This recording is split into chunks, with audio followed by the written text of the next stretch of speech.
This is You Be Aight podcast presented by AML Media. Love you, Mom.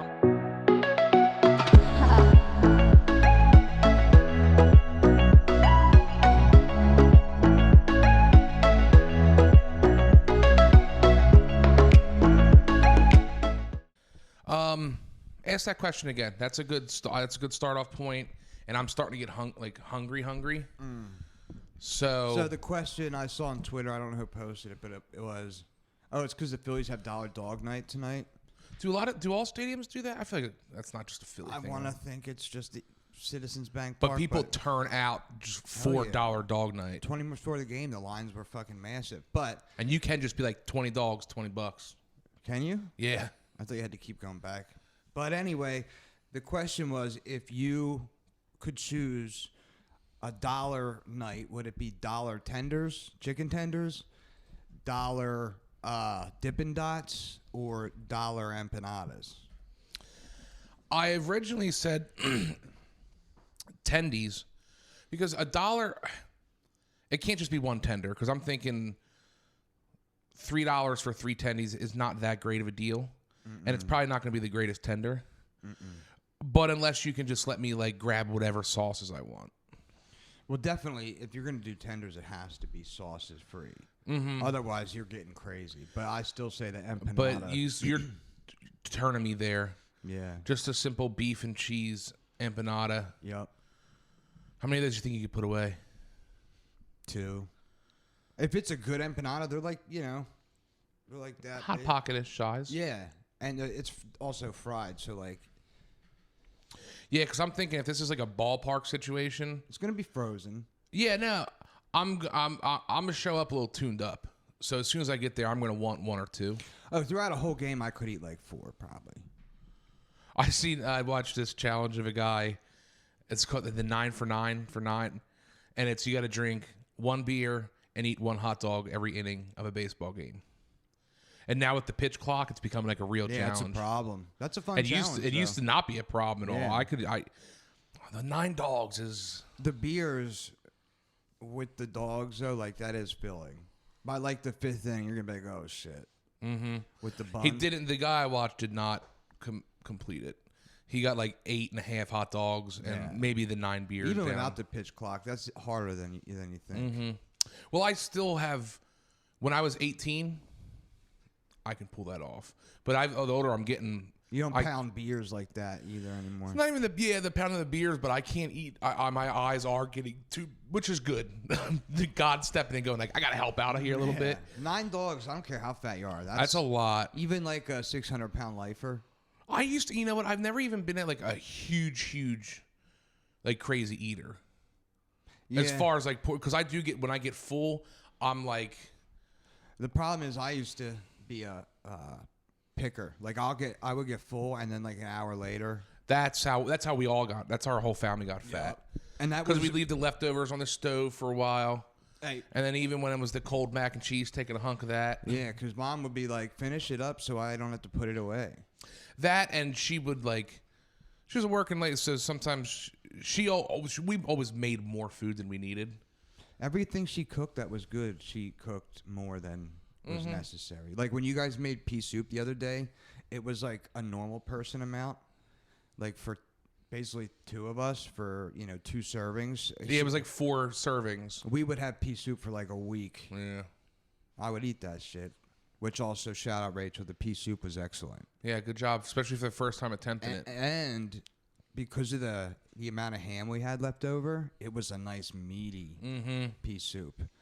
But yeah, give me empanadas all day. Although I will say, if I have to pick between those 3 options and also have the option for dogs, I might go dogs.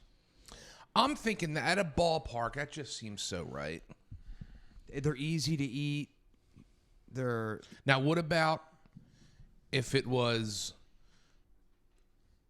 $1 hot dog or $1 hamburger, but it was just the Mickey D's single cheeseburgers? That. Yeah. With those onions on there. If it comes with cheese for $1? But it's just a single patty. No, I get it. Even if it has no onions, no nothing. It's got those onions, man, really make those burgers. They do, but if you give me a quarter-pound cheeseburger or actually they're smaller than a They're quarter. not, yeah. But with just you know, a nice little char on it. I don't know though. You're right. Like at a ballpark, I really like hot dogs. Yeah, and just I mean, we both are kind of the same. Like, if there's cut up, actually at a ballpark, I don't think if there is cut up onion, I don't think I'm going to be If it's using just it. in a big vat, I'll take some of the diced onions. I actually you ever have the squeezy onion sauce?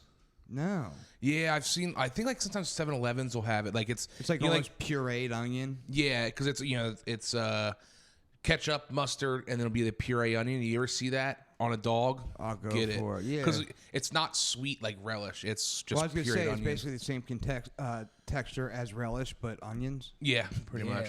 That's a good. And it's good because it stays on the dog. Good. And you can with that you can do exactly how much onion you Yeah, want. that and then just one quick line of mustard. That's the dog right It there. really is. Chili, all that, nah. Not unless I'm yeah. I'll do every once in a while because Sheetz has the good. What is it? 3 hot dogs for $2, and you can get whatever type. So you can just fucking run it through the board of everything. You can Then you're just trying to get the bang for your buck, right? yeah, that was a college move or like a really drunk move. I will say, just one piece of bacon on a hot dog, it makes it really like salty, and you can only do like 2 of them. Just a single strip of bacon. It's really good. It's hard to something that you can't throw bacon at. That's like, hey, I'm making this a little bit better. Yeah. And we're not, breaking news there. Everyone. Well, no, yeah, but it's not a common thing to have on a hot dog. I feel like there was a time that it's calming down now where they were putting bacon on too much stuff. Bacon's good, and sometimes when it's a fake bacon flavor, it's too much for me. Yeah, I'm not a big into the bacon flavored things, but like the only time I ever say, bacon, it's too much with the bacon is when I'm not in the mood for bacon, which is rarely. But like we were just saying, and I will get it, but it depends where you're ordering from. Bacon on a pizza sometimes is too much for me. Well, that's why you get the bacon and onion to kind of offset it a little bit. But it's because a lot of times I get extra cheese. Yeah, extra cheese is like then you really overdo it. And with now anything else. it's very greasy, and like it's good. Don't get me wrong. But like the other day when I ordered that one pie, it had Canadian bacon on there. That was it nice fucking and thin, so crisped up real good. That was really good. Now, did the menu specify Canadian bacon? Yes, and that's why I picked it because Okay. I was gonna go just. I mean, once again, can't go wrong. Pepperoni. No. When you're ordering pizza from a place that don't know about, or maybe doesn't have great pizza. Any place that if they have the pictures, and if they have the pictures of it and it doesn't show up like this, I'm be pissed that when the pepperoni pops into a little cup. You don't like that? I do like that. If I ever see a place that in the pictures on Google has that, I'm like, I'm just pep. That means the pizza is cooked in a proper pizza oven. And good pepperoni, not just fucking wholesale gallon bags like of pep. Hormel pepperoni or something. But it's a shame. Like I grew into liking mushrooms in college and stuff because mushrooms and pepperoni on a pizza are really fucking That's good. what the Ninja Turtles ate. It really is. Because you're getting the saltiness and greasiness, and the mushrooms help soak that up and give it another texture layer, but not too strong of a flavor. It's good. I gotta tell you, the more refined my tastes are for pizza, which isn't very refined, but I think my favorite pizza now is the white pie. If it's done properly, Well, and that's a thing too. And Pittsburgh, everywhere, white is different because some places white will have Alfredo sauce on it. Well, that's crazy. See, And some places white will be just where we grew up. That was garlic sauce, like a garlic butter sauce is a white pizza. And cheese. Not real buttery though. Just like Just a little layer, a little with some. a couple globs. Not too much, but it should have at least a glob of ricotta on each slice. But if you just were plain, it won't come with that. But you gotta say a white pie, and sometimes you have to specify with ricotta. But I'll tell you what, one of my favorite frozen pizzas have become now. A margarita, a flatbread margarita frozen pizza. Was that chicken? No, it's Is that basil, Rachel? And it's ricotta. like Shredded. basil and diced tomatoes. Yeah, whatever the flavor. What? Diced It tomatoes? it wouldn't be for you. Yeah, you're not. outta No, they're very fine. But even Diced. you usually say like a tomato cooked. No, on these it's Okay. I like, honestly, my favorite like frozen pizza is like the 4 cheese blend. I'm getting very picky with my frozen pizzas because I won't do any self-raising because it's just too much bread. All you're selling me is bread. And they're not like that cheap like they used to be. Yeah. I want actually my go-to now is getting the French bread pizzas. They are good. And even just the Stofers, the cheaper ones on sale, So they can get the job done. What level is that really your go-to now? For frozen pizzas, because a lot of times the thin crusts aren't delivering for me. Once in a while, French bread's good, but that's not going to be. I also don't do frozen pizzas that often. Well, I do once a week-ish, maybe once every 2 weeks, because I am a single guy and I cook for myself. But what do you feel like? Also, let me just throw this in there. Since me and Rachel's vegan or partially vegan, we like a whole pepperoni pizza. Even if it's one I like, it's probably not going to get all the way finished. I do get bored of leftovers quick. Even like pizza?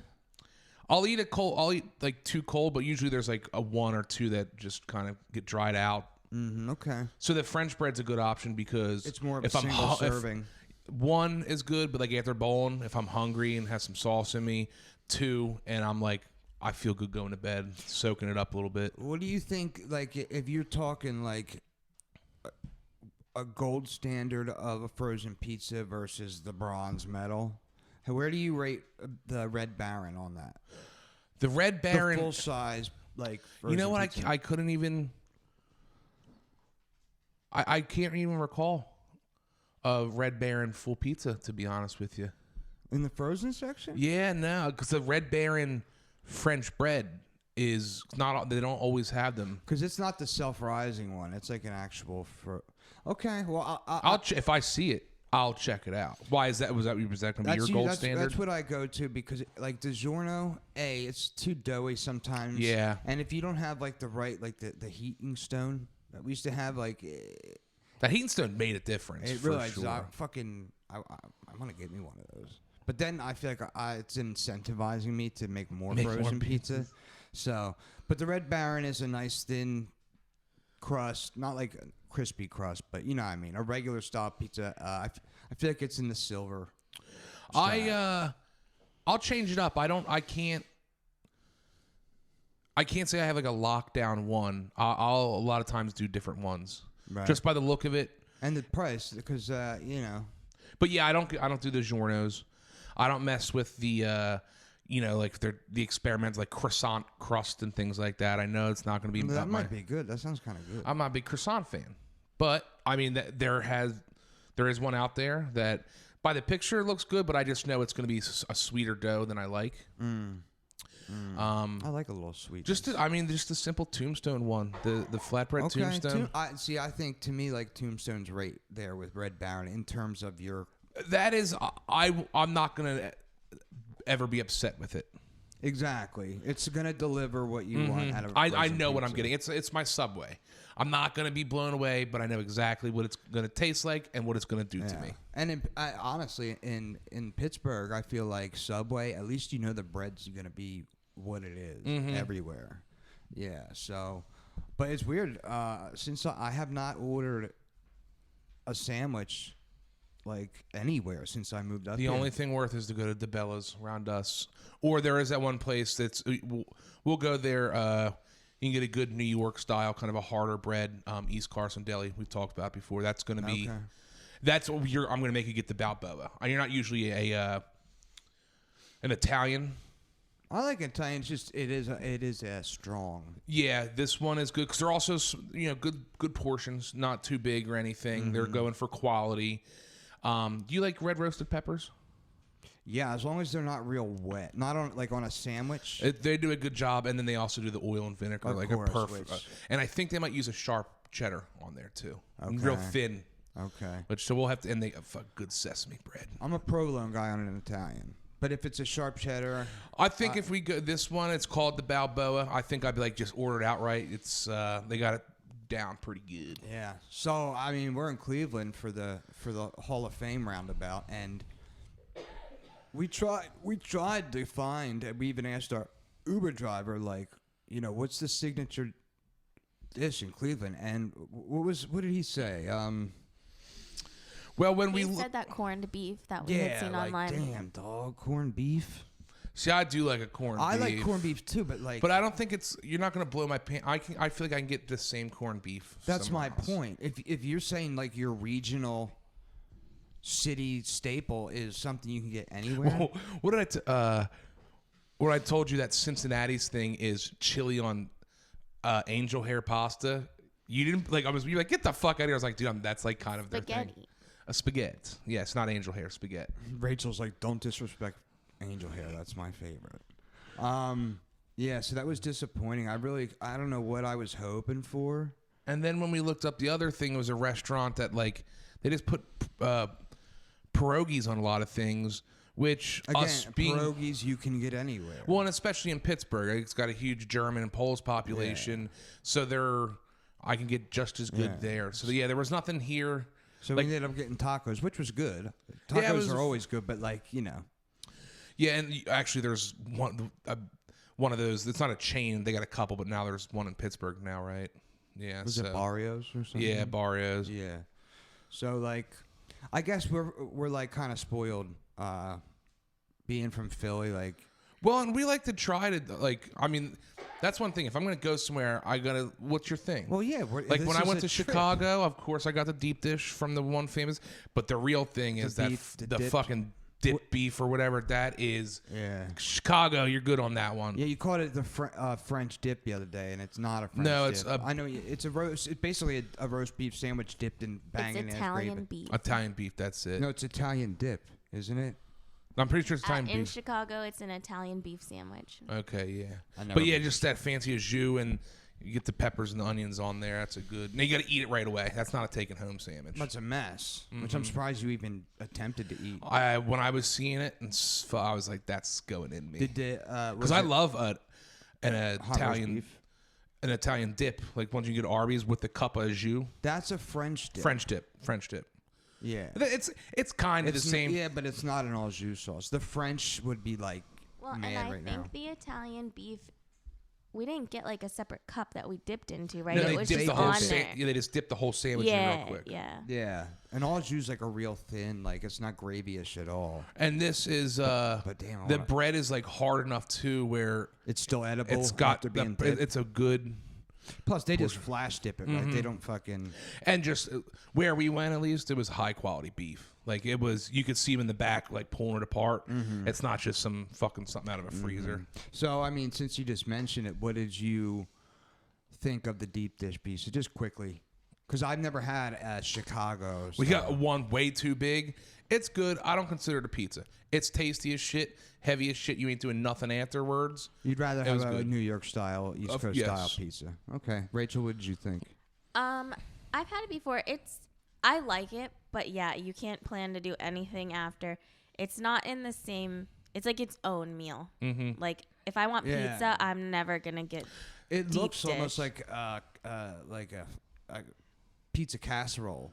Yeah, that's Like it's, basically what it is. It's yeah, but I've never had like an authentic one, and I do want to try it because It's It's very. good. It's worth having. What they should do is don't call it a pizza. They should just, this is just a deep dish. Just call it a deep dish. That way people can't say, it's not pizza. That would be your own thing if we're like, yeah, we got this thing called a deep dish. see, it's a chain, but Uno's. they strike a nice balance between actual pizza and the deep dish. Yeah, that personal one you can get, right? Yeah.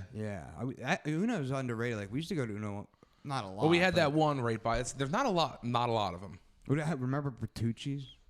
Petrucci's is bang. Yes, that was really good. Really good. We were spoiled growing up. We had a lot of, and then when we found the Bellas, like, and even just our local chains, fucking. could So, and knock I want to mention, because we talked about yesterday, and because especially you watch a lot of like comedy podcasts and stuff like that, and like I've seen a few celebrities I hate the word celebrity because we're not talking about Tom Cruise here, but like guys we like that are funny guys.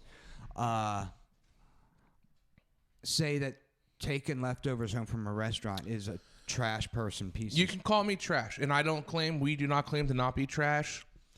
I have grown up enjoying knowing I'm bringing leftovers home because I don't like to just, as fat as I am, I don't like to just gorge myself. And there are certain things, like if I'm going out to an Outback, I'm not going to bring a steak home. I'm going to get the proper size steak. Let's be honest. A steak is never the same if you don't eat it so of course something like that. But chicken parm, the places we went, it's almost family-sized chicken parm. Any restaurant, though, like if you get, even a burger with fries and I don't know, whatever, some cold, like, I don't know. Maybe we were just raised fat where we always wanted to have basically, and for our mom's sake, she didn't want to cook. So it was like. And I would order things going, what is going to be, like if I'm between two things, if I'm like, I want a burger, the fries aren't going to reheat good. And then like the burger's messy. So like even that might be hard to reheat because it'll get too greasy versus like something else. I'll go the other thing if I'm having a toss up because I want the leftovers to be able to reheat decently. So yeah, I just wanted to mention that because like we are taking an official stance that don't feel bad about yourselves as you take home for There's a reason every restaurant. And listen, I promise right here, right now, that if we ever become somewhat successful and have money like that, I'm still taking because. Okay, maybe if you're going like a fucking Michelin star rated I was going to say restaurant, the only caveat is like those really fancy places. But they don't serve there's big just portions. there's not enough portion to take in. So that's and then also they have a certain balance where you're like I can't recreate this in a microwave. Yeah, type of thing. The reason I don't think it's trashy is because it's wasteful to leave it. Thank you. Like you're ordering specifically to take home. I don't order with taking home in mind. But if I can't eat the food and there's clearly like a whole other serving left, I'm not just gonna throw it away. And what is Especially nicer? if it's good. Yeah. If you go out on a Saturday or Sunday dinner, and you get home, and you're not too full, so you're not like I just gotta wait, and you fucking put on a good movie, and halfway through that movie you go, yeah, I'm getting a little hungry again. Going for and I got it, dude. 30 seconds, let me pop in the microwave. The best, my personal opinion, the best take like, the doggy bag. What you're gonna take home is a really good pasta dish. Oh yeah, the perfect because it reheats beautifully. And I'm very, I order a lot of the same things. I try not to, but when I'm there, like chicken parm is my go-to. Like if I'm ever my last meal, if I'm in prison, will be chicken parm. And that can reheat good. I get with penne because usually, like if you get a lot of times it'll come with spaghetti or angel hair. They'll put the chicken on top of that. The secret is move the pasta away from the chicken. That way, the chicken breading isn't sitting on a bunch of wet Steamy-ass noodles. And then the bottom breading comes off. So if you separate them, when you put them in the box, now you got a fucking little partition going on. Well, if anyone doubted that chicken parm is your favorite food, now they know. For sure. Send it my way. Yeah. Now, let's be completely honest. You two have been married for a long time. If it was literally your last meal, would you want Rachel's chicken parm, or do you have one in mind that blew your balls off? Rachel has fucking stepped up. Well, we've game. said it on the pod before. Rachel makes a good chicken parm. Chicken parm. But I mean, if I have my druthers, it's gonna be Di Lorenzo's. Yeah. And you know what? It's my last meal. I'm gonna shit myself in that electric chair.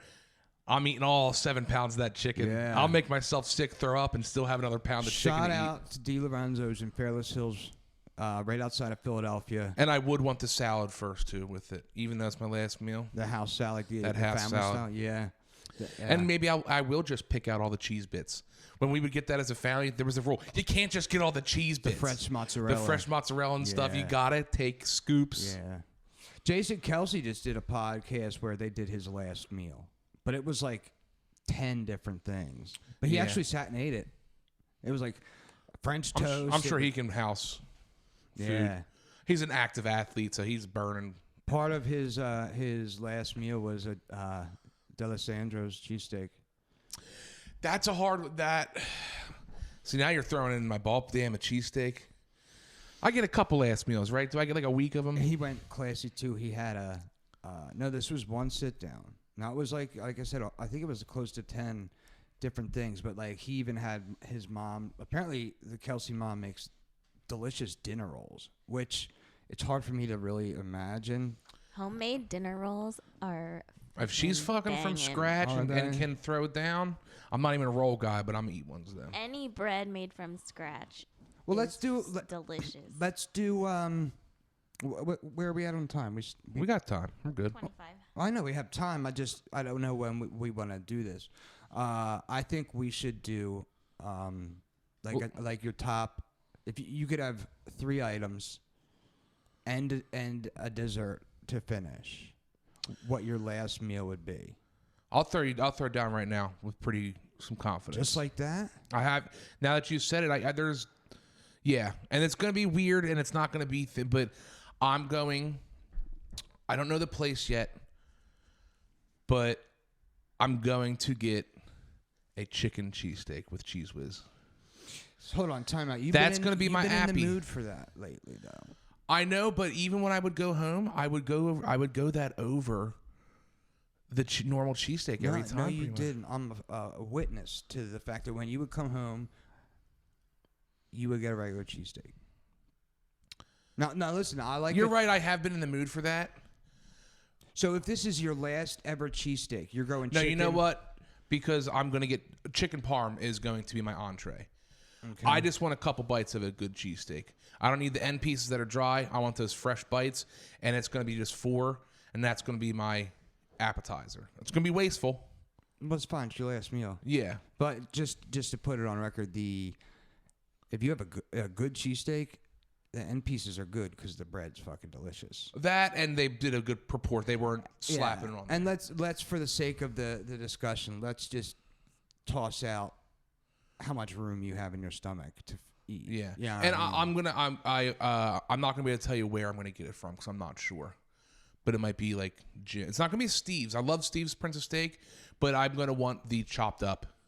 Yeah, the proper. With a light onion, but with Cheese Whiz. Whatever I'm getting, it's going to be the Cheese Whiz. Let's just say Jim's, because I love Jim's. I think it's the best for a cheesesteak. I might be there with you. So just Jim's, and then Di Lorenzo's chicken parm, just a little bit of that salad, and then I'm not a big dessert guy. It's going to be a toss-up of a churro with a little bit of vanilla ice cream, or just a couple bites of even plain cheesecake. Really? I thought you were either going to go tapioca or tiramisu. You love tiramisu. I do. The dessert's hard. See, you said you could just throw this down easy. And I knew my... chicken parm, yeah, we know that. For sure. Mint chocolate chip ice cream might be in there, too. Okay. I love mint chocolate chip ice cream. Because that is like a nice end of a meal. Kind of makes you freshen up a little bit. And it's got chocolate in it and a delicious minty ice cream. The dessert's hard because, to me, that's fly by the seat of the pants. I mean, honestly, if you put one of those strawberry shortcake...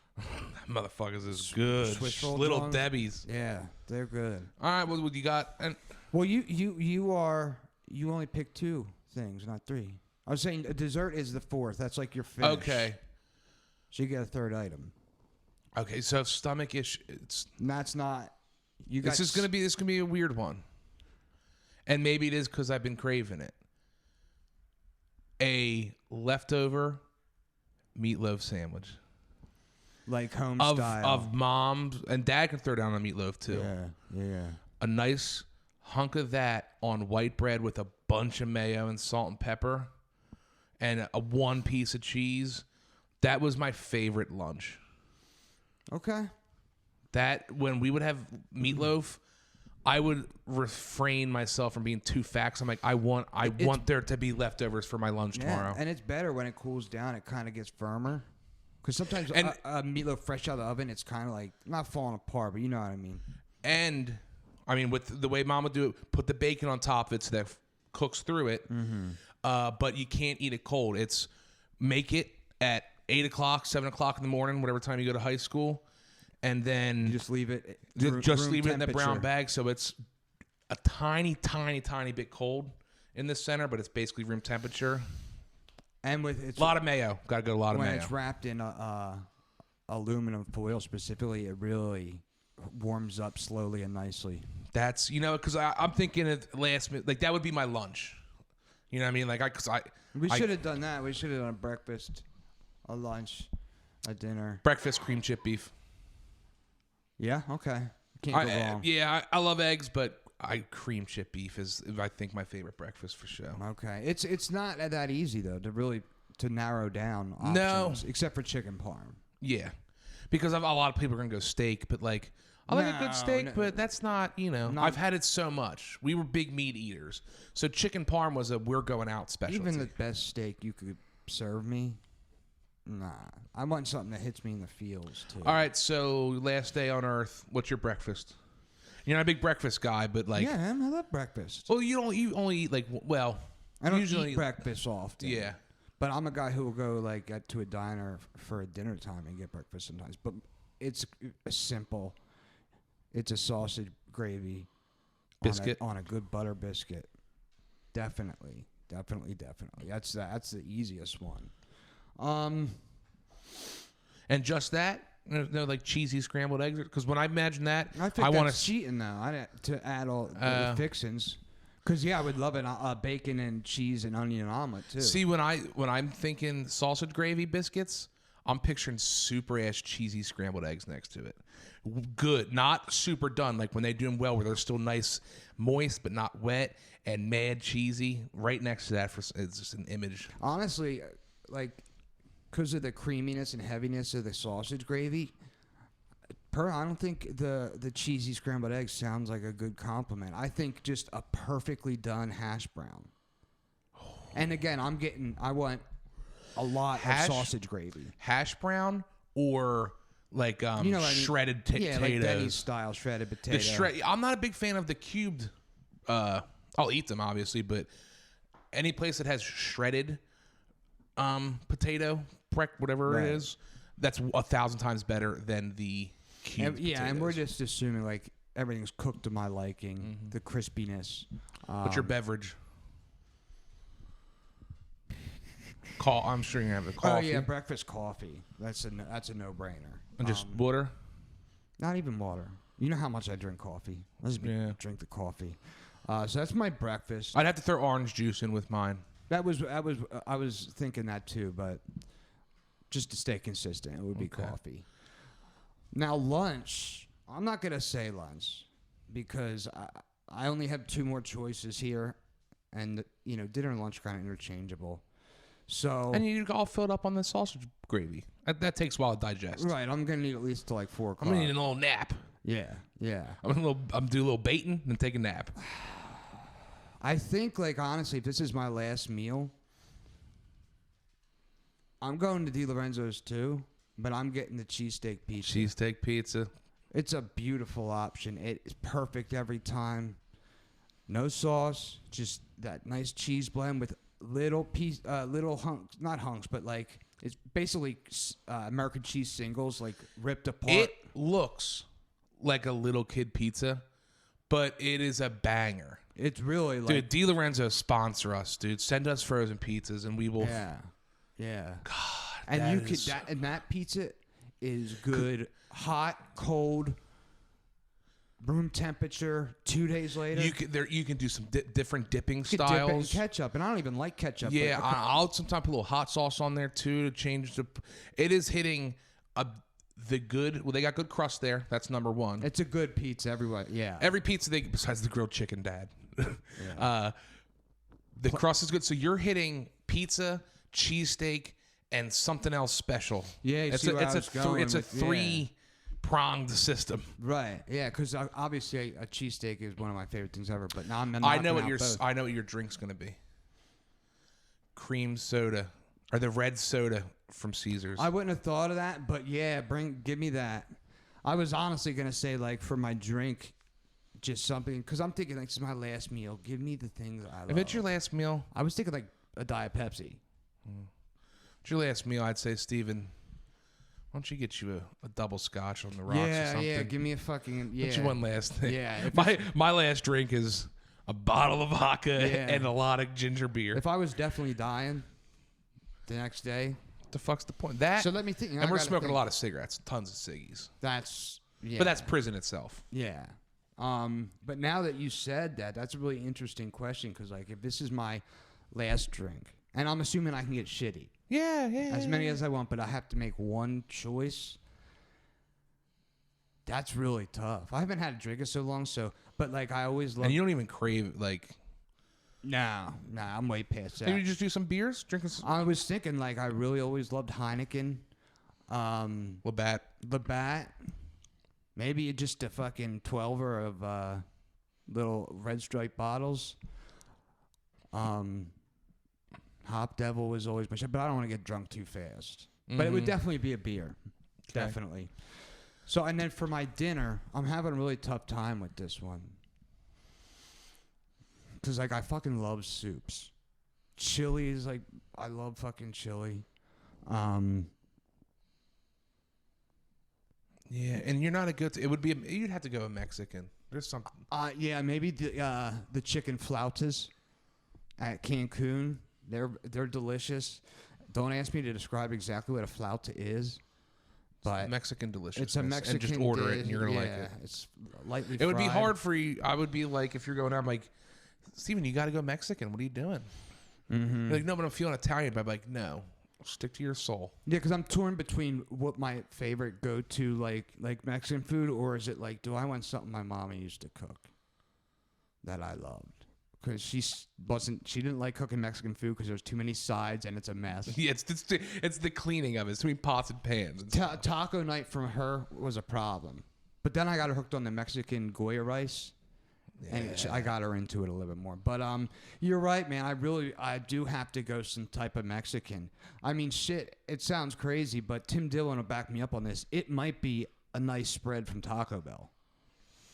You know, I wouldn't hate you for it, man. Yeah. Go balls. What $70 taco order will make you feel good. And then, and if you can pick at them too, like, hey, I can stay up till whenever I want, just eating some soft tacos, right? right.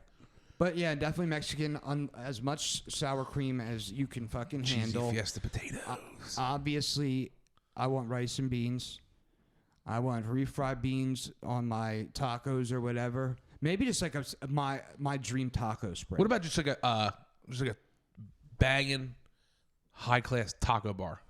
That's what I'm saying. All the things I Got like. all the fixins.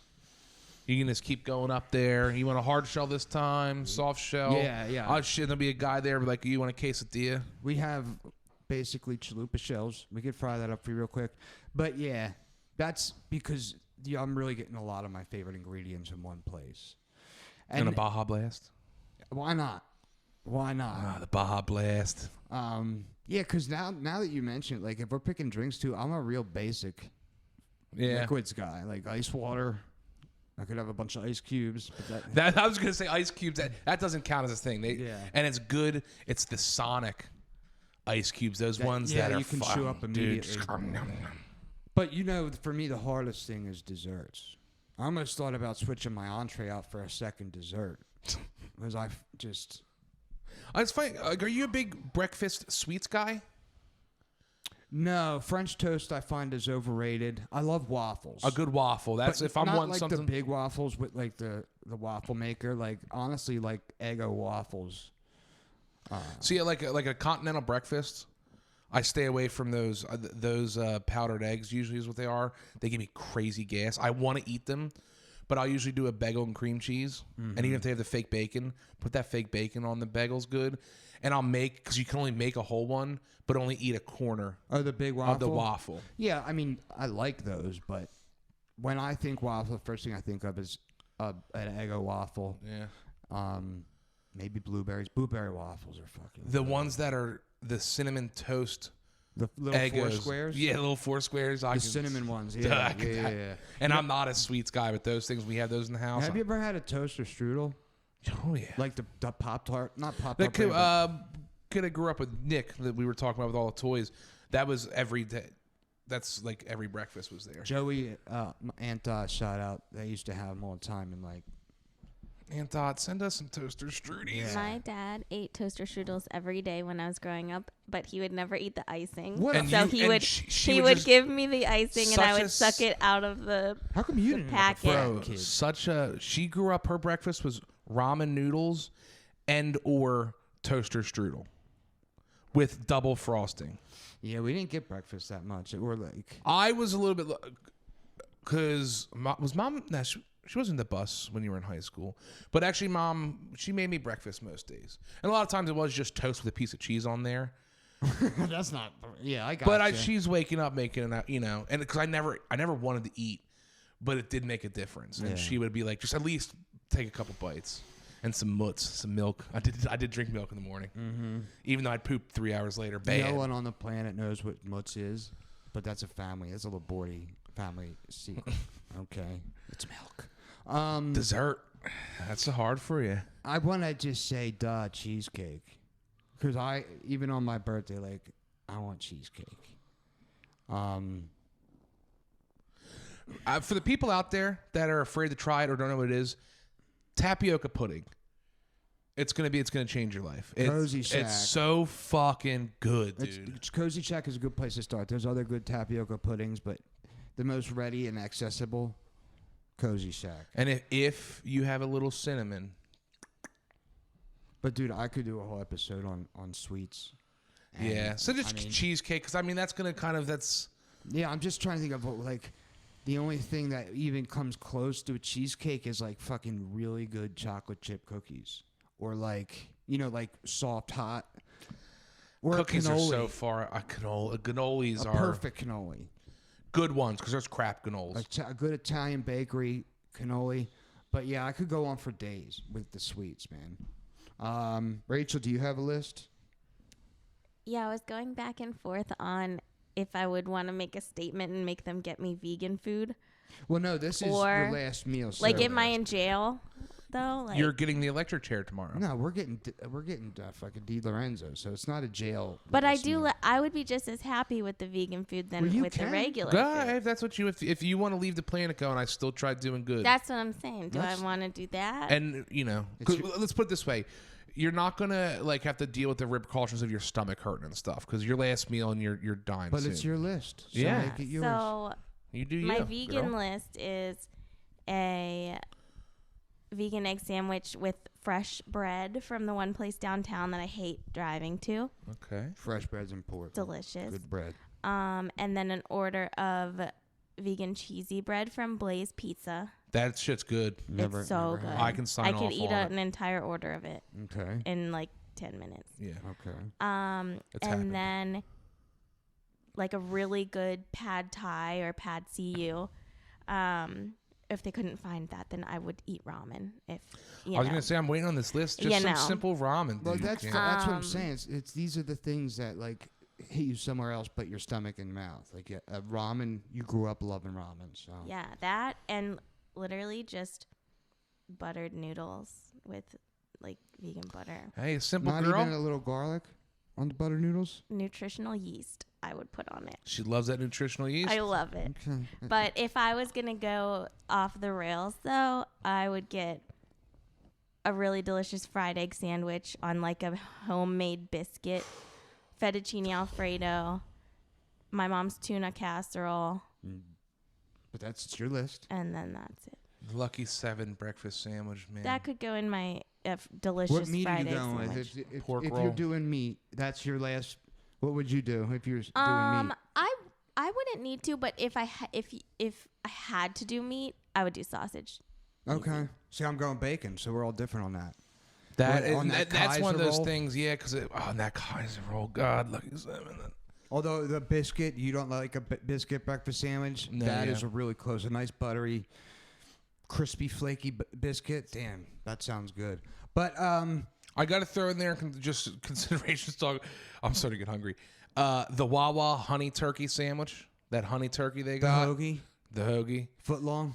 Mm-hmm. What kind of cheese? Prove on that. Definitely. And they usually got pretty fresh lettuce. You don't do tomato. It's gonna be up in the air if I want the onion on there. a lot of mayo again, salt and pepper, oregano, and then also Dorm Deli Chicken salad. chicken salad, Sammy's. Yeah, shout out Dorm Deli on what's that? Should we just move back home? We should have just bought our house. For eating, yeah, for real. Just buy out, Dad. But I'm curious. If Dessert, Rachel. I was going back and forth. I'm kind of like a simplistic dessert person. That's fine. You had butter noodles on your last meal. It's that you do use. Yeah. So maybe just plain vanilla custard from Rita's, That's a great choice. or like fresh baked chocolate chip cookies, Right. I'll tell you what, I'm that right custard there with you. from or Rita's, both man. with like I was just gonna say like That's like your last a meal. Put it hot, on top of there. Let it melt a little bit. hot chocolate chip Yeah. cookie with some custard. Basically a bang and chipwich. Mm-hmm. Damn. I'm curious. We should try to drum up. I'm curious what other people's vegan, like, last meal options are, because like 90% of the time I try your vegan options, I'm like, I could eat this all the time. So I'm curious, like, what are like your Mount Rushmore of vegan dishes? I know that you could probably go vegan because you can eat Mexican every day, right?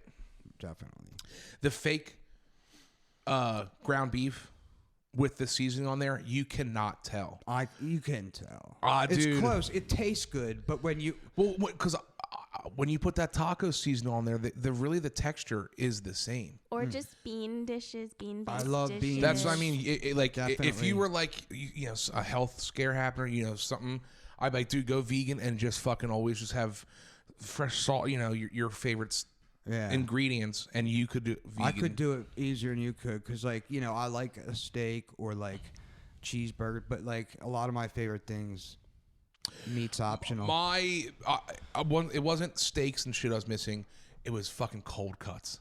I was Yes, dreaming about turkey sandwich. Like the shittiest fucking dry turkey sandwich I would see, and I'd be like, I would devour that. Yeah. We're a big cold cut crew here. Well, me and you. What was I gonna say? Smoke break.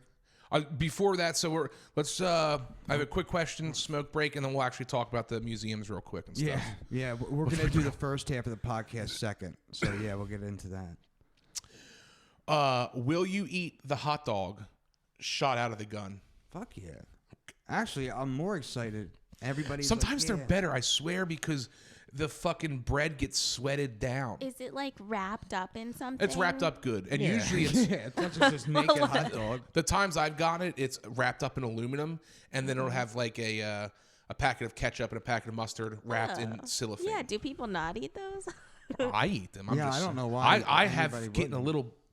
I've boxed an old man out for a hot dog It's before. fair game as long as it's not a little girl. Because if I get a T-shirt, I'll give that away. I know it ain't gonna fit me. Is it a violation, like, if you are with, like, in a section where, like, right next to you are, like, young ladies, but they're adults, and you not, like, fuck them up to get the hot dog, but, like, it's fair game to, like, reach in front of them. You do it. I will just my self-conscious of being fat. Because the whole rest of the game, even if I win that hot dog, I'm gonna eat it and go. They think I like pushed him because I'm fat. Like, you were ravenous. Seeing if it was something I would eat, like say it was a meatless hot dog, I would fucking kick somebody Also, for if, it. Wow, if we yeah. were in like a ballpark and it was a meatless hot dog, and people were fighting, I was like, "Are you vegan, dude? Yeah, give I up the hot dog." I would dive on the ground. I've crawled on the ground at concerts before to get like things that they threw. Yeah, Concerts are fair game. you get all wrapped up. Concerts, I will get big and bold and be In it. Well, like, especially now that we have the Me Too movement and women's empowerment, like, yeah, we're all adults here. although you know what, I've only ever had one gotten to me. I've never Hot gotten dog. that launched. One time T-shirt or hot dog. when me and Ruffner went to the Penguins Flyers game, how did we? I forget. Our didn't tickets do got pulled. Our whole row got hot dogs, and I'll tell you what, it's a nice feel because it was just the row. I felt a little high and mighty because the people behind us were like, "Oh man," and the people in front of us were turning around. You felt like and I'm royalty? like, "Can we get another mustard packet?" And the one girl was like, "I don't even want my hot dog," and I was like, She's like, you want it? I was like, hell's yeah, dude. I was sitting there just like cheesing on people. You got it. She didn't want her hot dog? I mean, just for you won. Well, because everyone got dog. a dog. She might have had something else too, but yeah, she didn't want it, and it was sitting right next to me, and like, you know, Why were you sitting next to a lady? because she was fondling my bumhole. Well, I'm surprised. Like you were saying, you're like self-conscious. I'm surprised you weren't like. Well, no, I'm no, full. it's because I was over. I did the He like. was being a ham. No, not hamming. Those are tight seats. So immediately I open. I'm like, ma'am, I'm sorry. My arm's going to be on you. She goes, no, you're fine. I'm like, let's just have fun. I'm a Flyers fan. Like, just. So I made friends with her immediately to be like, you know, kind of like, oh, I'm sorry. Okay, And she was like, okay. oh, that no problem. We're here to have a good time. Yeah. Because, you know, she's drinking and stuff. So we were able to get that. And then she was like, I don't really. She's like, do you want this? And I was like, you really don't want that? She goes, not really. And I was like, all right. Good. Because usually you might be like. They were good dogs too. I mean, because I was drinking some beer, so I was getting hungry, and fucking that second dog hit noise. Yeah. With the spicy brown mustard. The way I accept free food from people, I'm like taking it before they even finish asking dude, me. Rachel.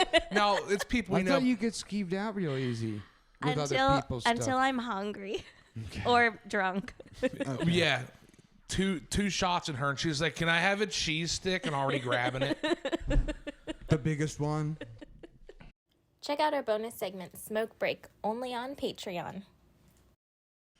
All right, gang, back from smoke break. We couldn't really film. It's rainy and crappy out, but we have enough content out there on the Patreon. You know, starting to get some stuff built up. Rachel's doing a really good job of videos. There's some funny stuff of Yes. just watching me walk around. It's kind of funny. It's got entertainment value, I'm sure. Yeah. Yeah. More to come. More to come. But that's what we want to talk secondhand. We got a little too food. I think we need some hot dogs in us. That's our dinner. Yeah, honestly, I'm not even particularly hungry, but yes, I like to talk about the food. It brings the world together. It's universal. Yes. Everybody loves and has their own thing. And it's fun to see the different. I mean, we're brothers and how different our orders were. Rachel wanted butter noodles. And you can't blame, can't go wrong. Rachel, would that be an egg noodle buttered? You can't go pasta. It has to be something other than like a long pasta. Maybe a bow tie noodle. though. I was gonna say maybe a bow tie. So if I wanted to go full vegan, that can't be an egg noodle then. Okay. Yeah. But okay. I think the egg noodle buttered is the best actually. I would not do a penne. No. I would not do like the rotinis. What about a bow tie? That's what I said. I would maybe do a bow tie. It's got a lot of crevices in there to hold a lot with of butter. Angel hair, I'd be okay with thin spaghetti, but nothing thicker than that. Okay. All right. Well, we're already falling back into the food talk. But no, we're here in Cleveland. Went to the Rock and Roll Hall of Fame yesterday, and then today went to the NFL Football Hall of Fame. Let's start at the Rock and Roll Hall of Fame. I've been there. Didn't we talk? No, we didn't. No, we did because we wanted to save it for one episode. Right, okay. Kind of, pull it all together for one thing. Yeah. Okay. If you have not been, for the value of it, if it's not a far drive, I have told so many people you should go. Even if you're not the biggest music head, it's got a vibe in there, I think. It does, but if you're not a music person, like, don't go to the Rock and Roll Hall of Fame. Well, if you're not a music person, then don't hang out with me. Right. Whenever there's been like two people in my life that have said like I don't like music, I'm like, yeah, I don't like you. That's a red flag as a person. yes. But it's cool because I there's so many different things, and it's not just rock and roll. It's got Bob Marley stuff in there. Some bands and stuff we're missing. We were saying. Absolutely. I mean, we could do a whole episode on what should be in the Rock and Roll Hall of Fame that's not. And an important thing to know is you don't have to be inducted in the Rock and Roll Hall of Fame to have some stuff in there. And I think that's for the museum to pander a little bit, you know. Yeah, I mean, they had Miley Cyrus or some shit. They got to get everybody, they got to get, because to be inducted, you have to have like 25 years later and stuff to actually, whether it's gold records or whatever. But just seeing all I'm an instrument guy. I love gear. I A lot of my Christmas presents / birthday presents would shape up into one guitar or something, and to get to see it start fucking the original blues, and there's so many like little headphones you can put on, press buttons, listen to old cool music, and see the fucking first custom Les Paul ever made, Right. and just seeing all that put together, it's fun. And then even like, you know, that first section you walk in is that photography guy from the Rolling Stones magazine. What a fucking awesome life that guy lived. That's one of those right place, right time. I mean, and some of the greatest pictures ever. Him just on the side of a fucking... Iconic performances. Yes. We should know the guy's name when we talk about it, because we just saw The thing is, I've gone twice now. It is like sensory overload in there, because you're hearing videos from the other side, music's playing. It was a Monday morning, completely packed in there. The famous photographer from the Rolling Stones is Baron Woolman. Okay, there you go. Yeah. So like, even if you just like photography or just artwork, or shit, even if you're in just design, if you like clothes and fashion, to see some of the shit that like... Yeah. But yeah, if you're not like a music person, you're not going to appreciate a lot of it. But it was great. And for the price music. of it, $35 ticket? I think it's $35 if you just go to the Rock Hall, but we did the group tickets, so it was $30 each. Yeah, and... For both? Like $60 to go to both. Okay. But it's also got a nice vibe to it, where like you can go back and forth. You can hang out in the open cafeteria. You're allowed to have a drink and walk around with it. Staff are all like, yeah. And yet the free flow, if you want to go to floor 3 and then go back down to 1, I mean, we spent all day there. We didn't get there early enough last year, and so we got there at 10 o'clock and left at 4:30. Something like that. Yeah, and it's nice because, I mean, my legs were a little tired afterwards, but it is cool because you'll go around, stand, check, and then you sit down and you can watch a 30-minute little thing on Elvis Presley. So then you get to relax for a quick second. Oh, this is cool. Yeah. Because all the stuff is high production. You know, there's no like back. Yeah, it's not chintzy. Yeah, so like you're seeing the raw footage of Elvis. That was the performances from like the 30s and 40s, like the blues guys and stuff. That was probably my favorite part, or like the bluegrass and like folk music from back in the day. It blew my mind that there was cameras back then. I remember going like, they had video cameras in 1927 Apparently, with decent, okay audio. Yeah. Of Hank Williams and Big Mama Jean railing on the guitar. It really does go to show like rock and roll stole some shit from Deepwater, like black people and their blues and stuff. Yeah. It's the roots. It the is. Roots of it. And it is cool because you can learn or you can just enjoy. And it's immersive. I mean, the whole second floor, you're watching, it's got all these instruments you can play. I didn't see it this time. Last time I was there, I watched like a 7-year-old pick up a probably $1,200 Fender bass and just dropped it on the ground a couple times. Not a single person came around and said anything. Mm-hmm. Yeah, you don't feel like rushed through it all. It's a cool looking building. Really cool looking building. And it looks like it shouldn't be in Cleveland. Where we're staying, like to think that 12 minutes away from here, I'm afraid to go into a convenience store around here. But there looks like something that Vegas has. Well, it is. Vegas has a pyramid in it just like that. But it's on the waterfront, too. It was nice. And for the most part, the other people that are there are cool.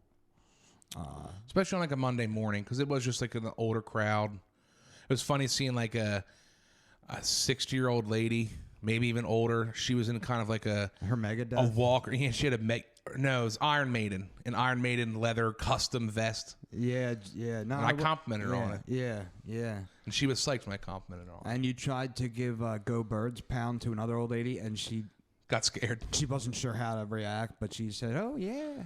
Listen, if you have an Eagles hat on, you should know what Go Birds means immediately. She knew what Go Birds was, but the fist pump, you were trying to give her a fist bump, and she was like, Yeah, but that was you got coughed on.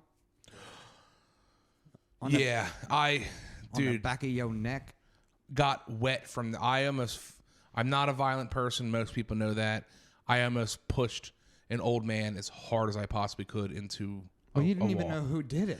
Well, because I got stunned. I was like, "There's no way that just happened." And then I touched the back of my neck and it was wet, and I was like, "That's sneeze on me." Yeah. And that dude just kept moving, like not even a sorry or anything. Yeah, and I don't buy like people say like, oh, when you get to a certain age, you just don't care anymore. That's is true and good for you on certain things, but not when it comes to. This was fucking trifling. Yeah, you can't be getting body fluids on other And people. I heard it build up, so it wasn't just oh shit. I heard like a smoker cough, and he was taller than me, so it like rained down on me. Almost like he targeted you. Maybe you were hogging maybe he wanted to see what you were looking at and you were taking too long. I was in front. I know I was in front of a fucking Madonna dress. So, guy, you can wait your turn to see the Madonna dress. Yeah, that was another thing too. For the most part, and I'm kind of like impatient. So like, there weren't that many people that were fucking cramping my style moving through it. Mm-hmm. You know what I mean? Because it's so free forming, and like that first level is a maze. So like you can go left and then have to loop all the way back around. It is like a labyrinth. Did you have a favorite section, floor? Yeah, definitely. My runner-up was the American Bandstand performances. I love seeing the old performances. You get to sit in the theater? Yeah. Yeah, dude. And I'll tell you what, I'm not going to lie. Like, I got a little goosebumples and stuff. Like, 'cause they build it up and it's fucking good performance. And, like, seeing all these people get their start there. And that guy's so, Dick Clark, so genuine. Yeah. I just, seeing, like, the introduction of so many iconic people to, like, the American television audience. The only thing that was annoying was like some of the performances. You're like, damn, I want to watch the whole thing. Yeah, that happened to me like a lot during the tour. It was like I was like, motherfucker, they give you like 15 seconds of something you want to see the whole thing of. But my absolute favorite part was probably the like the first couple sections with like the old. Getting to see blues and old country music, little black and white clips of just really really impressive performances and really as raw as shit and just the roots of what rock and roll is now. The feeling of like us being music people, and like there's just certain days where I get in my feels with music.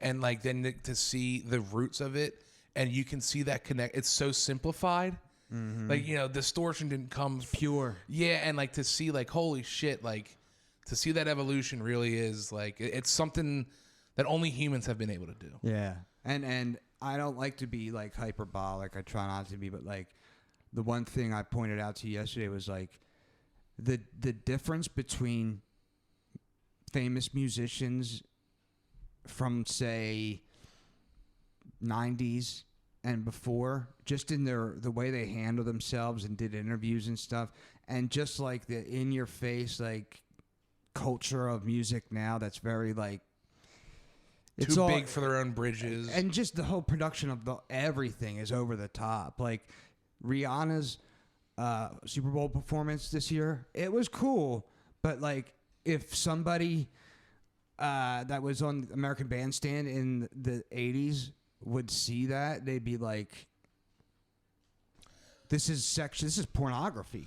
Good point. Like that's what the American Bandstand was cool, because you're seeing like Cher, who eventually did get big and became kind of a persona of stuff, but that's her getting discovered early on. And like he asked a question, and it's a simple answer of like, no, I've just always loved music. And then 20 years later, she goes, I am the god of music, basically. But like to see the early stages and the humbleness of it, kind even of. Cher at her worst doesn't really come close what we see today. Like, and I know it sounds like I'm ancient, but like we're so desensitized to it because we see it all the time. But like contrasted to like Michael Jackson's first like real interview and his big TV break, like they were wholesome. They were more down to earth, and I'm sure we'll talk about how fucked up the culture is these days. But it was really highlighted watching this evolution. It almost feels like it's flipped. Of back then, they were like, "Thank you for this opportunity." That's what I mean. You know what I mean? Thank you. And like now, it's like you're welcome. You're welcome that I exist for you people now. Right, and the reasons for that are many, but and even like the hardcore rock dudes and stuff too. They, you know, like not Rod Stewart, but you know, like those type of people were still humble. Yeah. It was just. I think a lot of it is because they were just. It was purely about the music, but now with all the fact that you can produce your whole album on your computer and with social media and what was not a term then, but has recently become branding. Yeah, everyone's branding. You can't just be an artist. You have to be. You gotta be other shit. Mm-hmm. Yeah. So that I think the American Bandstand part might have been my favorite. That was my favorite first time I seen it. I'm glad we got to get that the fucking crazy movie theater when the screen was going in and out. It's like the performances from Rock and Roll Hall of Fame inductees. Yeah, that was where I really had blue balls. Like some of those performances, they were literally like 10, 15 seconds, like, you know, of Eddie Vedder performing with fucking Neil Young. The end, though, when they let the whole My Guitar Gently Weeps, if you haven't seen this, do yourself a favor, just Google Prince Rock and Roll Hall of Fame. I guess just Prince guitar. Just While My Guitar Gently Weeps, Rock and Roll Hall of Fame. He murders that fucking solo, and it looks so cool. It made me like Prince. Like, not that I ever like had anything against him. But when you hear his songs, you don't think he's a fucking shredder. Yeah, because he's got those weird guitars, but you see that, and he fucking doesn't miss a beat. He was into At one point, a little corny, but I was feeling the moment. He leans back. It wasn't corny at all, dude. The fucking security guard catches him, doesn't skip a beat, dude. That was... And it was weird because at one point when we were looking at, which was also cool, the Beatles rooftop performance. Rachel was like, "What's your favorite?" I think she said, "Who's your favorite Beatle?" And I told her, it was like, I like George Harrison actually, because he wrote my favorite song, which is "While My Guitar Gently Weeps." And then there's Prince fucking destroying that song. If anyone wants to Google it, it's Prince, Tom Petty, Steve Winwood, and it's for George Harrison's like tribute. Okay. Yeah, by the way, George Harrison is a slept-on Beatle. I mean, Ringo Starr, when he got old, looks like a Muppet character, dude. Yeah, well, everybody looks weird when they get old. But especially someone who lived a rock star's life. Yeah. Rachel, what was your favorite part? Making stickers. I hope that's not your answer. No, I don't know. I always not always we only went once. But I really do like the photography part. It makes me like really jealous in my soul because I'm a photography person, and it's just a really cool life that guy had. I like that. I don't know. I always like seeing the mac and cheese was pretty good too. The mac and cheese was very good. But no, I like seeing the Nirvana stuff. I like the stuff where they have there's a video of Kurt Cobain destroying his guitar, and they have that guitar. Yeah. I think that stuff is cool where there's either a picture or a video of that person and that memorabilia too, because it's cool to see their clothes, but if you don't remember seeing them in that or whatever, especially after you see 60 different outfits, it all becomes one crazy outfit. It's cool to see a specific instance of it. I don't feel like the 90s really got enough of its due for its influence. I bet if we on go back in music. 10 years, it's going to get more. You know, it's going to just kind of keep. Yeah, because I mean, we were both saying there was way too much 80s funk soul representation, like whole sections of it. I'm really upset that one section that was that the Jerry Garcia. They got rid of the Jerry Garcia thing. Mm-hmm. Dude, that was so interesting. Like when you're in there, you're like, I can feel the acidy trip of him. He's like, it was an early progressive computer art designer, dude, and did some really fucking. Yeah, who knew he wasn't just a musician? I'm sure a lot of people are saying, "What? You don't know Jerry Garcia was an artist?" But I've never been a I big didn't. jam band guy. I respect him because growing up playing guitar, I would watch that and go, how do you ever learn to do that? It's tough. To just really. It's tough to dip your toes into the Grateful Dead at the age of 18 when you don't have the whole education in that kind of psychedelic jam band music. But like I am glad they changed things. I wanted you to see that. But like I'm glad that they do change things. Like even the Elvis motorcycle, I told you they changed. He had like a weird 3-wheeled motorcycle last year. Now it was his classic, just Harley that he had. I was happy that they didn't overdo it on Elvis. It was a perfect amount of Elvis because I like Elvis a lot and I like the fact that he was a gospel guy at heart. I didn't realize how much music he took from other people. I know that they got people probably obvious. That's pretty common in the music business. Yeah, but for him to be the famousest of person performing that song, it's hard for us to understand how big Elvis was, though, because we weren't alive. It was like less than a year ago, Elvis was kind of getting like canceled because appropriation or whatever. Well, listen, everyone's going to get canceled. Yeah, but you can't cancel him because his roots came from sneaking into black churches. Not even sneaking in, but being like, yo, this is awesome. I love this. Well, that's how the biopic made it seem. I mean, I'm sure he was. Are you telling me Hollywood's lying to us? They might be. That can't be a thing. Be embellishing. Reggae got no respect. Yeah, I would have liked to see more reggae. I could go to a whole reggae museum. Mm-hmm. And they had like one Bob Marley. Like we said, we could do a whole episode of things of missing it. No, like not Bob Marley. The genre.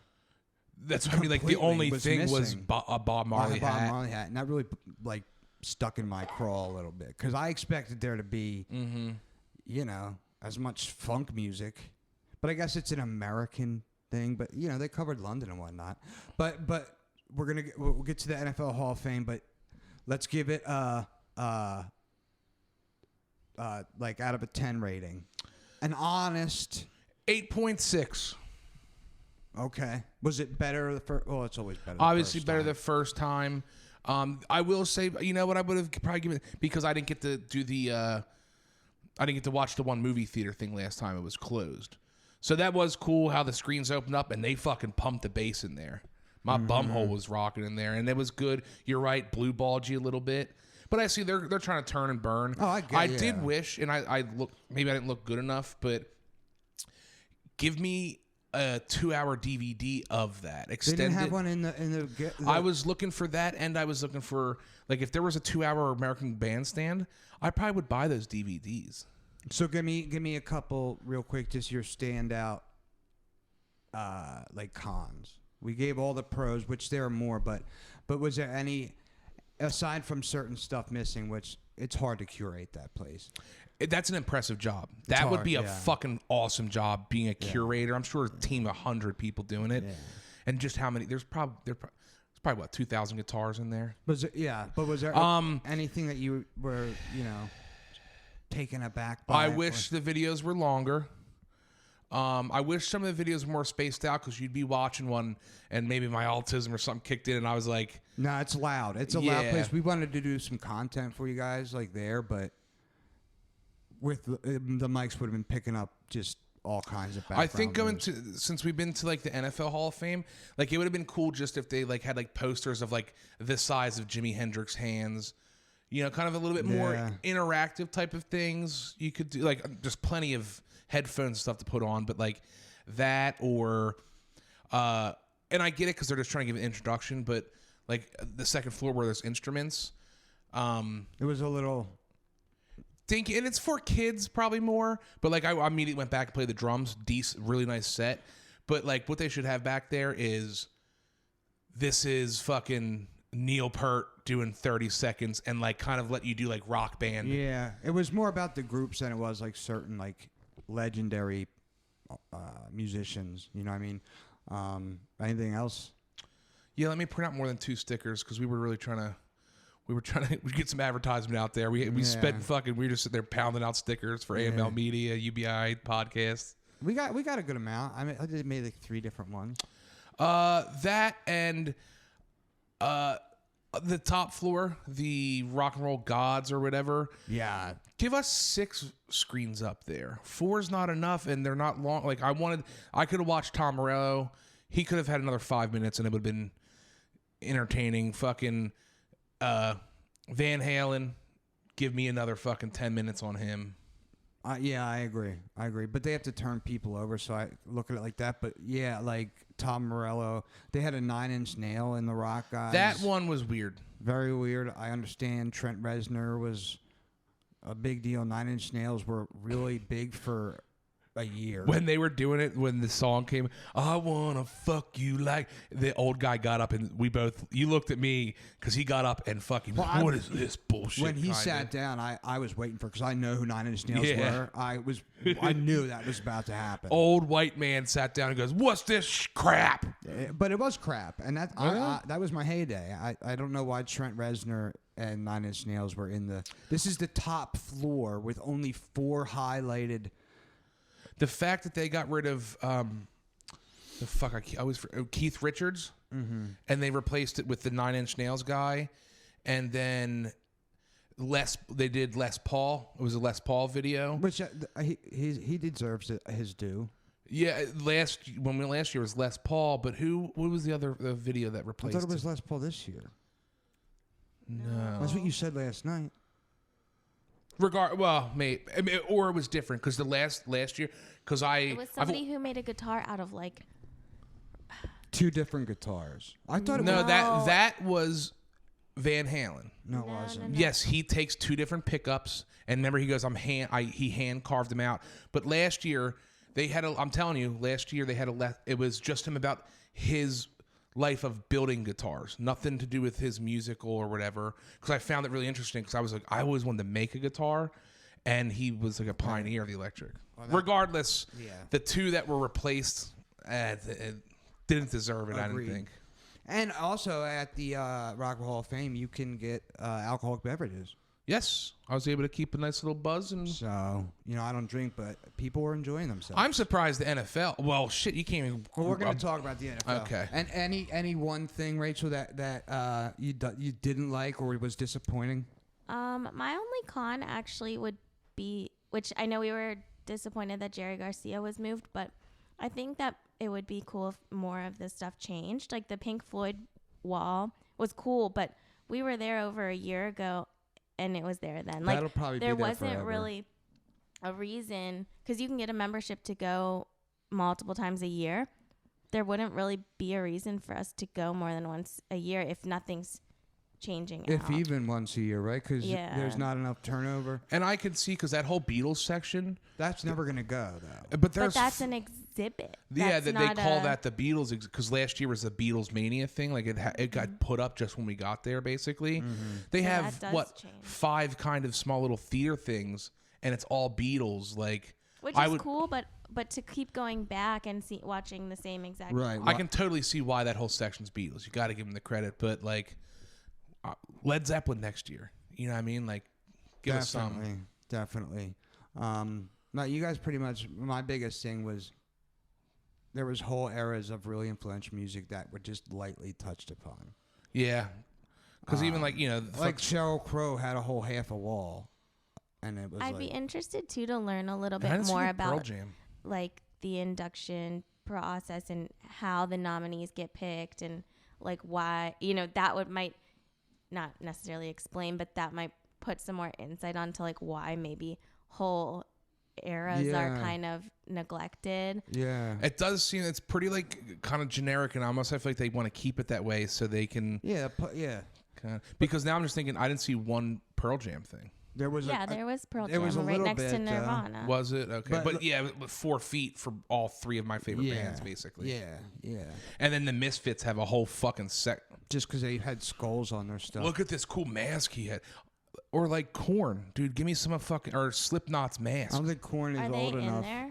No, but I don't think Korn or Slipknot has been around long enough. if Taylor Swift can have one of her dresses hung up, She was in that special section though. That one section give me is like Slipknot masks, dude. I don't even like Slipknot, but those masks are fucking pretty cool. They are cool. Yeah, because like you said, like the whole. There was Machine Gun Kelly. Yeah, that stuff. one little section I think is just like You know what they didn't have? current, popular or whatever. That replica van of the guy who traveled. The wallflower or traveled the beat, like followed the Beatles in that van that he painted. Well, they only have so much yeah. room too, but I think there was just certain places where there was way too much of one person.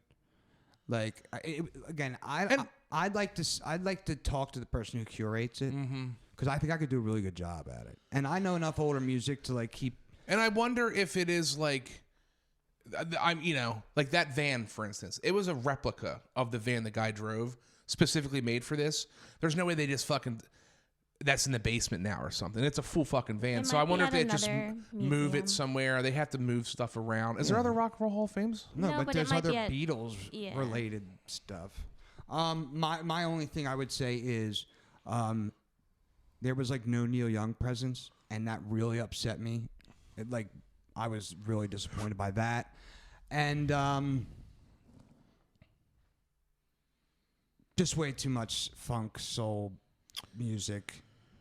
I wonder. I'm not going to say this in a bad, but we're only 2 months out away from February. But it wasn't like that. Like it didn't say it didn't even really specify that they were African American. It was and just they don't switch things out that quickly to Room, To have a the 1 month Jerry Garcia thing. room. It was just all picture with one TV. When it was the Jerry Garcia thing, dude, there was like 12 TVs and all his custom guitars. You know in what? there. I'm sure there were people there that were like, "There's way too much Jerry Garcia laser art." So it's a tough thing to curate. Also, too, he was very particular of who designed his guitars and stuff, and so they had like just 3 videos of Okay. that process. Okay. Jerry Lee Lewis piano. That was awesome. Yes. That was fucking Yes. awesome. Okay, so Football Hall of Fame. It was about an hour drive. Yeah. Thank you, Rachel. Yes. We fell asleep on the way home. I was tired. It's a big, sprawling campus. It's not It's just got a high the school Hall of on Fame. there. Yeah, there's a high school like on the lot further down. It was a Ferris wheel. Yeah, it seems like a pretty cool place. When in we the summer. came in, we were like, "What the fuck? Like, where?" We didn't even know where to go. Yeah, well, and the most boring looking building was. Well, I know they hold tons of events and stuff there for like the NFL. I'm sure. We're diehard football fans. And this is something that we've said. I'm 31 now. Steven's 37. It's a shame that we haven't gotten there yet. We should have, yeah. As much just as- to say we've been there. Mm-hmm. So now we can say that. I just want to say for the Rock and Roll Hall of Fame, I'm going to give it a solid 7. And I'm hard to please, so 7's good. Yeah. You never want to go 10. That's corny. You can't ever go 10 nothing Yeah. except for drugs in a room. Yeah, dogs in a room. The NFL Hall of Fame had a very, again, nice campus. It was very low key. I'm going to define it as very. You kind of said sterile. Cut and dry sounds bad, but very regimented, and I Well, get yeah. why. Football is football is football. There's no genres of football. But it was cool. Once again, I love just seeing the memorabilia of things, of how the equipment has changed. And getting to see, which we already know this. We're football, we're football fans and stuff. And we already kind of knew the preceptors of how football came about, when it covers the war, when the Steelers and Eagles came together, the the Mickey Mouse League, AFL and NFL came together. It was cool that they gave homage to a lot of the administrators of football. Obviously the players are going to have stuff, but to give The guys who built the league. yeah, Yeah, and to see absolutely. some of the contracts of it was whoever I forget the best player of the time got sold for $300 and they had the receipt for Was it. that one player? A player was traded for 9 other players. Yeah. In the 70s.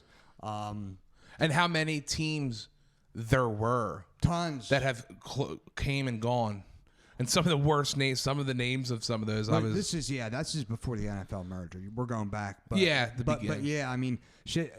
I had no idea that there was a team in Pottsville, Pennsylvania, for 4 seasons.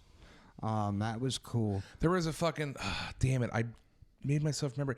There was a team that changed their name because they got the highest college player, and they became like this something that guy's last named. Oh yeah. And they lasted 2 years and won one game. Yeah, a lot of teams used to be named after the owner of the team. I didn't know that the Browns were actually named after the family that owns it. And then because then he went and made Cincinnati Bengals. He owns both? He started the Browns and then went and started Cincinnati after he sold the team. Oh, wow. Well, that makes sense why fucking Ohio has 2 NFL teams. Mm-hmm. It was really clean, great presentation. The NFL doesn't do anything half-assedly. And of course, everything on the TVs. Once again, I mean, it's NFL footage, so they could use whatever they want. Of course. And it was very. I liked this. I didn't feel blue-balled. It was quick enough because you're standing and then moving down the line to another TV. They did a good job keeping precise, informational enough, but not too much. Yeah. And you got a real insight into the fact that the NFL now is a behemoth mega production. That didn't happen overnight. No.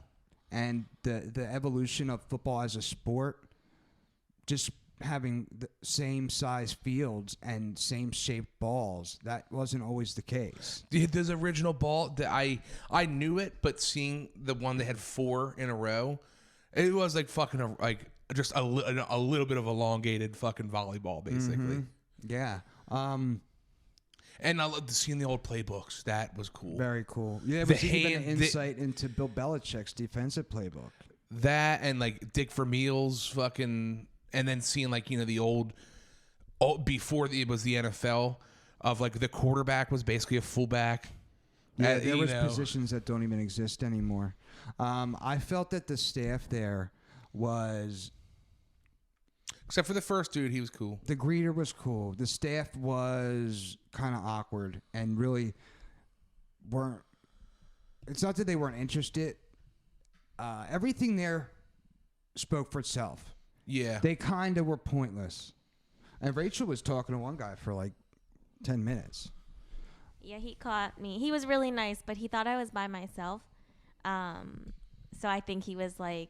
No, he was doing his job. Yeah. I get it. Yeah, it's hard because for us, like we're like, first of all, dude, we can read, and to them they're like, I don't want to feel pointless just sitting, kind of sitting here. I So figured a lot of those people may even volunteer, and they're older and lonely.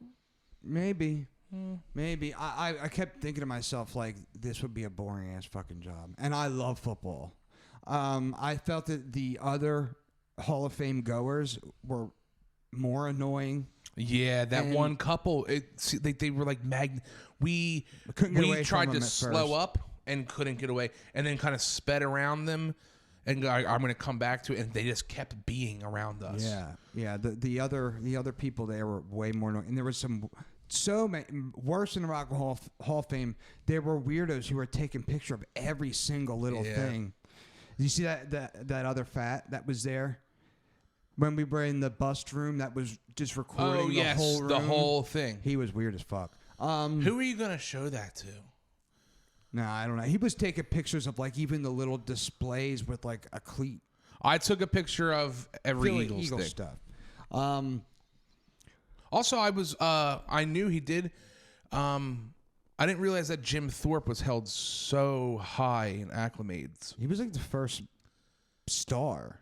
Yeah, I knew that, but I was surprised at that first floor, that gigantic statue. Like, I mean, Jim Thorpe's badass, PA. Oh yeah. But I wasn't aware it was that big. Yeah, which is cool. He's a great storyline. Everything, nothing was missing. Everything you expected to see as like a real hardcore football fan, they had it. I did say to you, and like halfway through, I was like, I'm such a football junkie. I consume so much football and NFL films content. There wasn't a whole lot of like, ooh, I didn't know that. Or, ooh, check out this, mic'd up segment. That was one thing I was thinking with some of the clips and stuff, which might be hard to do overall. But I was thinking that the stuff you see there shouldn't be stuff that is anywhere else. Like that. The problem is the NFL is such a huge product that anything NFL related is, if it's not on the NFL Network, it's on YouTube. Yeah. And you know then- what I mean, though? Like Absolutely. special content Yeah, for you- being there. Absolutely, I felt the same way. Like nothing blew my balls off. Dude, I love the. My hands are on the football thing. I was like, dude, my hands aren't that far off from these. I forget who the quarterbacks were. You know, Warren Moon's hands were massive. But No, Troy are Aikman's, you seeing putting it on the football or the ones the ones that, putting it on the football laces? the one was longer, but I was like, okay, all right. The arms, I was like, okay, that guy's 6'7", 380 pounds. Yeah. But dude, I've always wanted to know having the fucking plays called in, putting that helmet on. I listened to that for like, it was just 3 plays. I listened to that for like 15 minutes, dude. I literally was trying to go like, all right, trips right. Seeing if I could be able to, trips right, tight left, 7-2, Q curl. And I was like, dude, this is. Yeah, what stood out to me is you got to really know your playbook because those play calls are long as shit. Yeah, Which I knew, but hearing it in my own ear with the helmet on, I was like, wow, dude. I don't even know what you just said. That was my favorite. That and the fucking movie theater thing. You like that with the Super Bowl thing? Yeah. See, like, yeah, I knew all this shit though. Well, yeah, you knew it, but It was cool, but it was like I could have seen that on the NFL channel. But when that stage turned, 'cause I was like starting to get like, even though it was loud as shit in there, I was getting like a little like complete, like not tired. When that fucking stage turned, I was not ready to do my leg I was kicked thinking up. they should have given a warning about that. I don't know. Especially that 'cause couldn't there's like old give people people. seizures or anything, but like, yeah, just some sort of. Do you want to know my Heads reaction to up. that was? This is a cheap corn ass gimmick to rotate the crew so that you're watching the second half of the film while they're loading the people behind us into the first theater. Oh, is that? Do you think that's No. it? What else was the point of it? It wasn't like cool. I thought it was just like I thought it was cool. drama. Did you like and then it? we I mean, It had nothing to do with anything. well, and then we exited out the other side. That's what I'm saying. So, So we it- exited out to one side, and in the You might be right about in the that. rear they were loading the next. But it wasn't that busy. It wasn't. yeah, necessary. we weren't even a But quarter of the way. That's the full. only reason I could think for the design and the whole rotating. But it does rotate when like the game changed. It did rotate kind of at like a pivotal point of that. But you could be right. It could just be logistically. Yeah. So like I said, I thought the place was a little sterile. It was almost like overly professional. Mm-hmm. And the NFL is such a big brand. Like I kind of expected that. The bust room I really liked. More Yeah, than that was I cool. thought I would. That was it. Was fun seeing the difference of like because when you see like old like you see Jerry Jones is one or whatever, and like because they're trying to be realistic, and when it's in hard and look crazy, but then like the young guys, there were some that like literally I was looking at and I was feeling like I was tripping out a little bit. The way they do the eyes, I was like, yo, he's kind of moving with me. And the whole like setting and the whole room is just. It does feel magical. It's glorious, like it should be. It does feel magical. Although I'll say underwhelming outside of the bust room. They played like some of the Hall of Fame inductee speeches and stuff.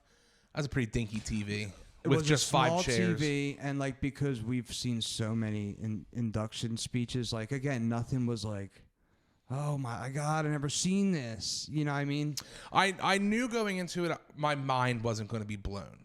I know. I should have known that going in. But I did. The bust room did. I mean, because it's all dark. It was really cool. I liked And they did the light, and like you had the lighting made you have to get close to see and read it and stuff. That room does feel pretty. You definitely noticed the change of the racial background of the players at a certain Yes, time. Not a whole lot of white fellas can compete these days. Especially fun, like seeing like Warren Sapp having cornrows in his bust. Good for him. They were the only cornrows in the whole bus room. Troy Polamalu's hair, I feel like I didn't think it was a great representation. No, I didn't either. And I can't even carve a football out of Play-Doh. So Yeah, but I also like the Super Bowl rings yeah. for each year. That was really cool. I did think though after the bust room, the interesting aspect tailed off because it was mostly modern stuff. But I would definitely give it I'll give it a 6. I was gonna say it's gonna be 6-4-ish for me. I think I definitely went in with higher expectations. I just once Just because again, I've been wanting to go there forever. a good point is we know so much of that. You know what I mean? So I can't there's like a couple things I was like, whoa, finding out that for a while in the NFL, the grown men wore baby. I don't know, what do you call it? It's the jerseys would snap between their legs like a baby's onesie does. Yeah, you couldn't get over that. I was like, dude, how did I not know that? I'm a gear guy. Yeah, it was. I think it was so you could just tuck your cup in there and keep the jersey. But in your pants. I was noticing a lot of it. I was like, this was around for a lot longer than like. Yeah. And I you think even that's said how like shirts used to be. maybe, but it was their Yeah. it's their jersey. I don't know. So like if I went to a Marshalls and got a shirt, it would snap between my legs. Yeah, like remember how like old pajamas and stuff are like full body pajamas with the flap on the butt. I don't think so. That I can see that why. would shock me if that turns out to be true. That up until like the 80s, people wore snap between their leg shirts. No way. Because it makes sense. Because it's keeping everything tight. You're not like you shouldn't have to take a piss during a football game. You know what I mean? So it's not like. And it made sense because, like we were saying, when we played football, your it would have ass been nice to keep cracking. my ass crack and gut from hanging. Yeah, yeah. Rachel, what was your overall ranking? Because you're more of a ancillary football watcher. I would give it. Be honest, it's okay. A 4? I think I think like a 6. I thought everything was really interesting. I didn't like. I think if we would have gone there before the Rock Hall, it was like the vibe was like a shock from it was going from like fun, immersive, like loud, whatever, to quiet, very clean, professional. sterile. Yeah. I will say I started not like, and when you first looked, like it can be a 6 to 8 hour thing. I when she said a number, I was like, maybe some people. There's no way I could spend that much time. But yeah, like towards the end, I was like, I can't read anymore. Like yesterday, I filled a lot of my brain, and then the early stuff I found interesting. But when we started getting the modern stuff, I was like, I know that picture is Marshawn Lynch. You know this. So yeah, I do think that personally, I mean, I find the history interesting, but personally, I thought a lot of the newer stuff was more interesting because I that's fresh in my brain. Like I saw when that happened. You can relate. Whatever. You know what I think it would have been cool if they had more of the like science and like the immersive stuff, like with the hands, what the hands looked like, how the different people put their hands on, like the size of their legs, the different grips for the laces and stuff. Yeah, and then cool. even like reviewing a play in the play box. Yeah, that was cool. I already knew going into, I knew I would be a good referee. Also, I was like, I know these plays. I did 3 of them. I was like, I know the outcome of this play. So I would say if you're really a football junkie, and if you've never been there, like expect to just have reinforced what you're already familiar with. But worth going. Definitely worth going. If you're a real football, if you call yourself a real NFL fan, you've never been. Just the bus room alone is worth it. It's really, and again, knowing that they only make one of those. Yeah. And it's only there. Yeah. And also in person, the Super Bowl trophy, it's a beautiful trophy. Yeah, it is. It's a really nice trophy. I like that picture I got. It made me feel good. I'm glad I have that. Yeah, yeah. And the only negative I have is that the bathrooms, the facilities were very nice. And the Rock and Roll Hall of Fame, I've had a Duke, both. You can do it. It's clean. Yeah. But the gift shop, well, in the Rock and Roll Hall of Fame, the prices were just outrageous. Outrageous. But I did get my book. Right, but you paid out the ass for it. I did. Even like a button down like grunge shirt was like. Rachel wanted a T-shirt. I found a Nirvana T-shirt that was $90. $90. You can go to Target and get a sweet Nirvana T-shirt for $25. At the NFL the Hall of Fame gift shop, it was just like a team store.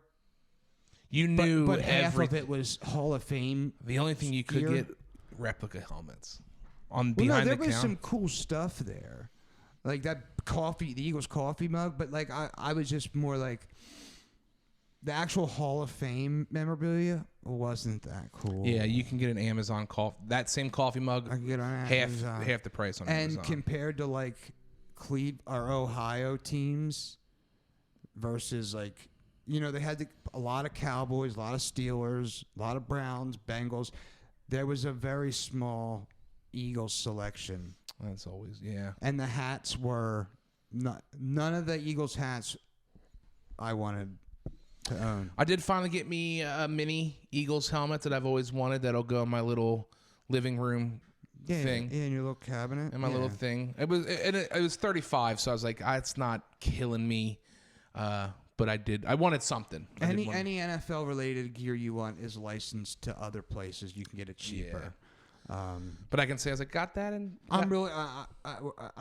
We've been saying for years, it's ridiculous. We haven't been there yet. So I'm. That's a glad to place have it I feel marked like off. I don't need to visit again. Kind of. I'll be honest. No, because unless there's nothing to rotate. when Jason Kelsey gets inducted, I'll go see his. I'll bust. go to an induction. Yeah. But yeah, I guess we're kind of getting pretty much on the time there. We covered most of our subjects. Yeah, I think we went over. Yeah, we did. Rachel, thank you for driving because me and Steven laid down in the back of the truck and slept. I had the option, right? But yeah, we had a good time, folks. Thanks for hanging in with us. We're going to cook some dogs, some wieners, and join us. We got some stuff in the Patreon. You know all of it. Rachel will toss up the stuff so you know where to find us. You be aight. You guys are going to be all right. I'm Gene Labordi, my co-host, my brother Stephen Labordi, Rachel doing all the hard work, producer extraordinaire, my wife Rachel Labordi. Thanks for hanging out, and go to some museums. It's good for you. Hall of Fames, not museums. Museums too. Oh, yeah, yeah. Get out and explore the world, guys. Go to the Mutter Museum in Philadelphia. All of them. Try stuff.